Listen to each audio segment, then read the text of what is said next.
Grey's Anatomy, 50 Shades of Grey. I had no idea that was set here because I didn't see it, but it is. Even Nickelodeon has some love for our region. And here's a quick little clip from teen sitcom iCarly. You're coming to live with me in Yakima. No, I want to stay here in Seattle with Spencer. She wants to stay in Seattle, Spencer. She does not want to go to Yakima. Yakima is lovely. You should go check it out. But you know what else these movies and TV shows have in common? They're all set right here in Washington, but filmed mostly elsewhere, like on the sound stages of LA or Vancouver, BC. But that could change. Earlier this month, the state legislature approved an additional $11.5 million for the state's film incentive program. And with me now is Jazz Kaimig, staff writer for The Stranger, and later executive director of Washington Filmworks. Both of them are here to chat about this chunk of change and what does it mean for Washington's film industry. Thanks for joining me, Jazz. And thanks for having me. All right, and I think Amy is here too. So Jazz, I'm going to start with you. Let's start with some basics. What exactly is a film incentive and how is it used? So a film incentive is here in Washington State. It's a funding assistant for the making of film, TV series, and commercials in the state, which would allow contributors to claim a dollar for dollar business and occupation tax credit, which kind of amounts to spending money in the state and on state labor, other state goods, and getting some of that money back. Okay. So before we talk about this new incentive, we should probably get a feel for the incentives that the industry is currently working with. Where do Washington State's film incentives rank compared to, say, Oregon, Montana? Yeah, I mean, before this bill was passed, Washington was at 3.5 million a year. Oregon just went up to 20 million. Montana was at 12 million, and Vancouver, which very often stands in for Seattle, it has a limitless cap. So I believe Washington, among the states that did have this film incentive program, Washington was in the bottom third. Wow, okay. Yeah. So I want to go to Amy. Amy, this isn't the first time that Washington Filmworks has tried to convince the legislature to raise the tax incentive. So what's it been like trying to get this raised through? Well, it's been a journey, as a matter of fact. By the way, I think Jazz could actually take my job. You did such a great job. So this was actually the 10th time we have been in Olympia trying to increase the amount of funding for the program. And it's been a journey. I just have to, give it up to the community who, showed up every step of this process, talking to their legislators, telling their personal stories, telling legislators that they don't want to go. I mean, Oregon's a great place and it's a wonderful place to visit, but they live here and they, they're going down to Oregon and being away from their families, working down there. And so that's ultimately, I think, what pushed it over was the fact that we've been down there so many times trying to increase this incentive. And then the community showing up and telling their story. So persistence, basically. Indeed. Yeah. So what does this increase in the tax incentive actually mean for the film industry? Here, let's get into some specifics. Sure. So of course, like the headline is the $15 million a year. And as Jazz suggested, that makes us competitive within the region finally. And just for reference, that is more than four times the amount of money that we have for the program right now. So you can imagine that is transformative for the film industry. However, what is also equally great is the fact that in the bill, we are now allowed to, at Washington Filmworks, to do things like workforce development and business development and career connected learning. So as the industry grows because of the incentive and because of all of this additional work happening, we'll be able to do some really interesting things to support a much more vibrant and robust ecosystem in the film industry in Washington State. One of the things I'm particularly excited about and just want to compliment the elected officials for, helping us get this in the bill, which is we are over the next 2 years we are allowed to spend $500,000, so $500,000 to create workforce development opportunities for people from marginalized communities. After these 2 years, it's a minimum of $750,000. And so in addition, of course, to, creating that ecosystem, it's really with this lens of equity on it and really living our values in the film industry in Washington State and in Washington State to make a more equitable and inclusive film set. So I think, Jazzy, I think you mentioned this, but I think it's worth diving into a little bit more here, which is where does the funding for this incentive come from? Yeah, I mean, it comes from the, business and occupation tax credit. So it's definitely going to be kind of built into the budget every year. Okay, and aren't the stadiums funded from that tax as well? I'm not 100% sure on that, but I believe so. Yeah. So, and this is for either Jazz or Amy. Will this change not just the number of productions that come to Washington, but the type of productions? So it'll definitely increase the total number of projects coming in. The anecdote and story that we shared with the elected officials during the session was that we were unfortunately in the film industry not able to work in 2020. And so the funds from the program rolled over from 2020 to 2021. And we gave and committed almost $7 million in record time. And we were able to approve 6 projects during that year. So imagine that's $7 million. We have more than double that money. So you're going to see a lot more film and films coming into Washington State. But I do appreciate your question about what types of projects we'll be recruiting and looking for. One of, again, another groundbreaking moment for incentives in general is we in Washington State are the first, to the best of my knowledge, to put an enhanced incentive in place for 2 things. One is if you want to film in rural Washington, we'll give you up to an additional 10% return on the money you spend there. And there's also an enhanced incentive for projects that are telling the stories of marginalized communities. Again, both of these are, there are currently 36 states in the United States, let alone Canada and all of those other places that have these programs in place. And again, it is our understanding that this rural component, this enhanced incentive, and for projects that are filming the stories of marginalized communities, we are the first incentive in the country to have that in place. So this is really significant, and a lot of times when we think of Washington, some of that we think Seattle, but this is not really anything specific to Seattle. I think Jazz, you talked about in one of your articles about folks in Spokane being pretty excited about this as well. Yeah, I mean, they have a really big film community out in Spokane. They always point to a Z Nation, a sci-fi TV series that shot for, a number of years out there.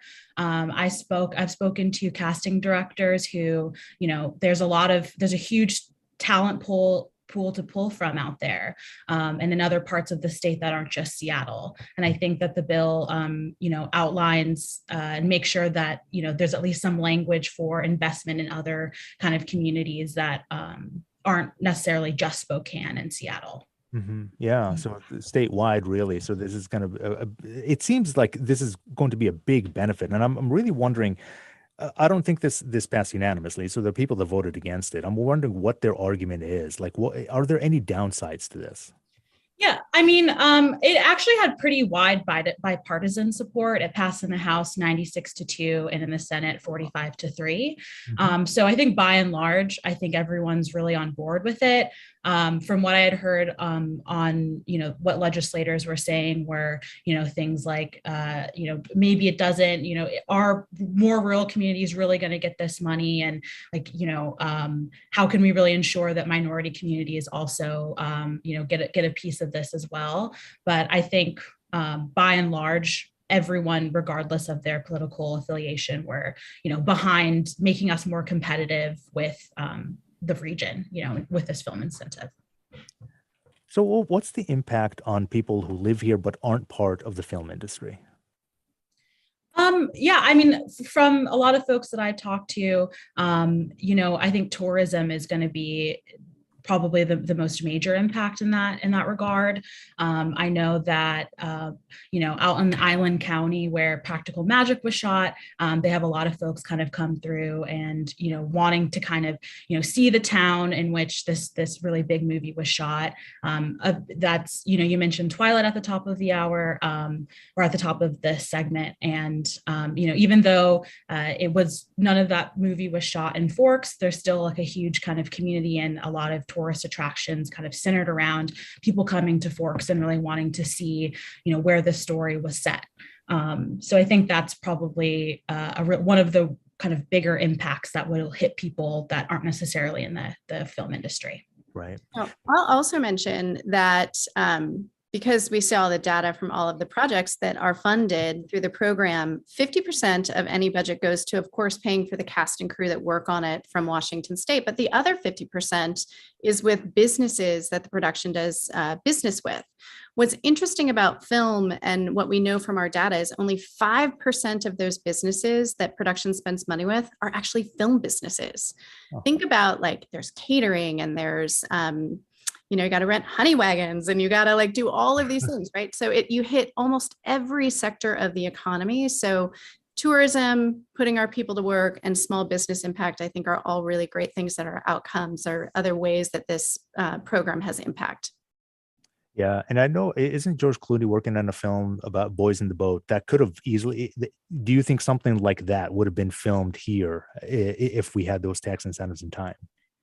Yeah, I mean, from my understanding, I think there was a lot of different, kind of things that went into moving that production from Washington State and to London, I believe, where it's shooting. But yeah, I think had we had a bigger film incentive, I think it definitely could have been, a bigger argument for shooting at least some of the outdoor scenes here, for sure. Well, we could have seen George Clooney walking around here, but we're going to come back to this in just a second, but we're going to take a quick break here. And when we come back, we're going to hear more from our panelists, Jazz Kaimig of The Stranger and Amy Lillard. We're going to hear also from a Seattle-based assistant director about the potential boom in business for Washington's film industry. Don't go anywhere. We'll be right back. Just one clarification. You may want to clarify it's not the same tax incentive as the stadium at all. Okay, cool. And you can hop in there and make that clarification. I wasn't quite sure about that. Support for KUOW comes from Interlochen Online, a virtual platform offering a range of arts education programs for students grades 2 through 12. Programs include a variety of group classes taught in real time or private lessons. Registration at interlochen.org/online. And from the Trademarks and Intellectual Property Group at Ryan Swanson Law, celebrating 125 years in the Northwest. Lawyers helping business owners obtain, license, and enforce copyrights. I got 10% of that, but copy that. In the U.S. and throughout the world. Online at ryanswansonlaw.com. This is Soundside. I'm Zeki Hamid. I'm in for Libby Denkman. Before we get back to our segment, we're talking about the Washington film industry. Dyer Oxley's right here sitting next to me, and he's joined me once again to talk about KUOW's Spring Pledge Drive, your favorite thing in the world. Yes, good afternoon, everybody. We do have an important message for you this afternoon. It's listeners like you who provide the largest source of financial support for KUOW. And with your support, we are here to keep you engaged, empowered, and informed. We're here to tell you the truth and, tell it like it is. And Zeki, I'm seeing you over there. Are you eyeing some listener comments? I am. I love listener comments. I am the director of community engagement, by the way. So I'm all about the community and people just writing in. Andrew from Sammamish says, I've been listening to KUOW since I was a kid with my dad in the car. No other radio channel is this good. By far my favorite way to get the news. And we have been around for 70 years. This is our 70th anniversary. So that's pretty cool. Jen from Edmond says, I support KUOW because it is my trusted news source throughout the day. I listen to it daily in between school drop-offs and kids sports activities. And boy, if you have kids, that'll keep you sane. That's for sure. That's not the first time I have heard that, it's a generational thing. Folks have the kids in the back seat. They're growing up at KUOW Kids and they get older and, they're dropping off kids at sports activities. Maybe the kids are listening themselves on the way to those sports activities. Now is a great time to become a new member of KUOW. If you become a monthly evergreen member, maybe try $10 a month level. You get yourself that nice KUW tie-dye bucket hat everybody loves so much. I personally, there's a camping chair for $25 a month. I'm a little more inclined towards that. But we even have some great thank you gifts, including the digital monthly subscription to the New York Times. You can get at that $10 level.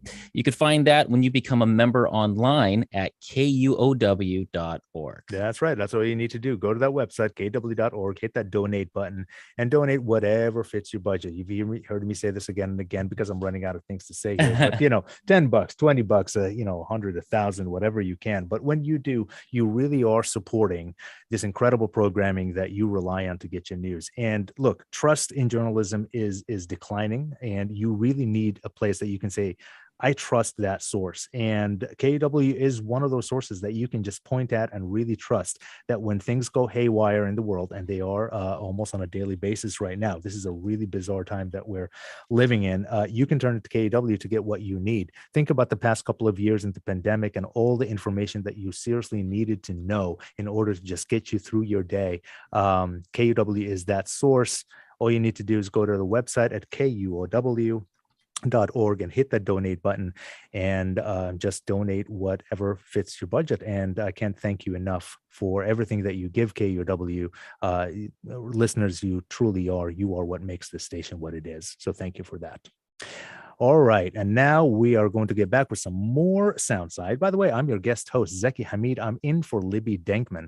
Have you ever noticed that most of our favorite movies and TV shows are set in Washington, but aren't actually filmed here? Well, that could change thanks to $11.5 million expansion to the state's film incentives program. Here to talk with me about that, and we're going to pick it up. We were talking with Jazz Kaimig, who is a reporter from The Stranger, and Amy Lillard, the executive director of Washington Filmworks. And also joining us is Tony Becerra, a Seattle-based assistant director and producer. Thank you all for joining me. Happy to be here. Tony, I'm going to start with you in this segment. So you're based here in Seattle, but you've worked as an assistant director up and down the West Coast for over 20 years. So I'm wondering, how has Washington State's current film incentive impacted your ability to find steady work close to home? Well, I mean, even having one has been able to keep me here with my family. It's been a really boon to the economy, because the thing is, it brings more projects, things I could train up on, and then I can go work in LA and other markets and not have any sort of issues with what I'm learning here at home. So it's been fantastic to just have that to help train up more crew, build more sources, and then go out and meet more people. Have you thought about moving, because sometimes the the work might not be as steady? We've had recessions, we've had COVID breaks, we've had all sorts of things. And I got to say, I love the industry here. I love the film family I built. So, and I love the temperature. I'm not too fond of 119 in LA. So, it's give and take. But I've been able to find my work here, and it's been great. So you've actually worked on some really cool movies here and TV shows that are set in Seattle but produced elsewhere, like Where'd You Go, Bernadette, Grey's Anatomy, Station 19. I'm wondering, what is it like to work in a small Seattle unit for these productions, but know that the majority of production is happening hundreds, if not thousands of miles away? Well, the beautiful thing is that with shows like Station 19, Grey's Anatomy, they actually try to bring more of the production here. When we have that incentive, we are able to build that crew. We're able to have larger crews. So the last time Station 19 was here, we were a crew of 160. I believe. In Grey's Anatomy, same thing. It was like a crew of 130. So the size difference isn't too much from LA. It would be beneficial to have more of the show done here, of course, because it is a Seattle-based show, which I enjoy. But it's, we take what we get, and it's, now that the incentives increased, it's going to be amazing to get even more of that here. Awesome. And Amy, you can jump in on this one as well if you'd like. Besides having to pick up jobs in LA, Vancouver, et cetera, what other ways has the current tax incentive impacted Washington's creative industry? Well, I mean, as we were talking, the legislature has become increasingly interested in better supporting the creative economy. And so, as this conversation has continued, we are, raising our hands and being like, hey, film is this microcosm of the creative economy. When you get on a film set, you have costume designers, you have prop masters, you have cinematographers, it is literally representative of the creative economy. And many people work in film and then go off and do side gigs, right? That are passion projects or otherwise. So as the legislature has been, again, more interested in supporting the creative economy, we're like, 10 years, this program's been around 15 years. 15 years is it's the right thing to do, is just way underfunded. And so now we have, again, 4 times as much, of funding, and that'll certainly help. But again, film is like a great way to keep people employed at family wage jobs with health and retirement benefits. Mm-hmm. Coming after the pandemic or out of the pandemic, that's really, really important. And I would just also want to hop in and say that there's also a new studio in King County, the King County Harbor Island studios. And I think that will be a huge kind of, another really big thing to attract productions here to the state as well. Yeah, actually, tell me more about that. Well, to that end also, even this early after the incentive passed, we know of two, one a converted space similar to King County and one from the ground up in Spokane. You already have those investments happening as well, because the incentive is bigger. But the other thing that we didn't talk about much, but got put in the bill, is the program was extended by another 3 years. And so this program will be, go through 2030, which is incredible. So you're seeing those investments already. Mm-hmm. But tell me more about the Soundstage. I mean, what is the big benefit of that? I mean, you can build sets here. You don't have to go elsewhere. Tell me a little bit more about that. Yeah, so it's on Harbor Island, which is in Seattle, and it's 117,000 square feet in the former Fisher Flour Mill complex. And they kind of had a soft test run last year with Three Busy Debras, which is a comedy, and they built dozens of sets. They have a carpentry shop, 2 sound stages. And so I think that it's a really huge draw, for companies or for film productions that really want to, have a lot of space to play with. And kind of have those resources to be able to build stages. And I know that the county is really looking to also attract, long-term productions, kind of a la Northern Exposure, who, filmed in Redmond for a number of years. And so I think that this really kind of gives the county and gives, the state even this really great resource for shooting long-term film and TV productions. I think it's really important to note too that those projects, when Three Busy Debras was a project that Washington Filmworks funded, and Tony, I'd love for you to jump in on this topic, but those projects wouldn't come to Washington without that incentive. When people call Washington, the film office or Washington Filmworks, the first question you always get is, what is the incentive? And so now with, these sound stages happening and the new incentive, it's like a 1-2 punch. Yeah. Tony, anything to add to that?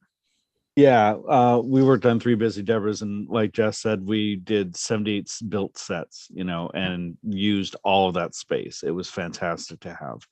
And also just, again, the size of the crew that the incentive was able to bring this project here. We employed easily daily, I think, 110 crew. We were able to help train up new members, show them what television is like in Washington State, because we haven't had that for a while, full term. And it was just a fantastic experience because they invested so much in Washington State workers, in Washington State cast. We had a lot of local cast, a lot of local extras, and a lot of local crew. We barely went out of state for most of the people in our departments. We were able to actually have a fully running TV show, and it's a fantastic experience. Do you think that Washington has the necessary infrastructure that it needs to attract more productions? And if so, what kinds of infrastructure would we need to improve in order to keep attracting these productions to come here?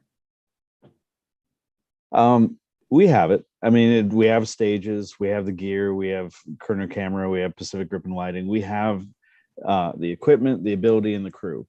What we need are what the incentive helps build, which is long-term jobs to help keep people employed, union jobs to help us build families, lay down roots and help training the next generation, because that's what TV shows and long-term films do.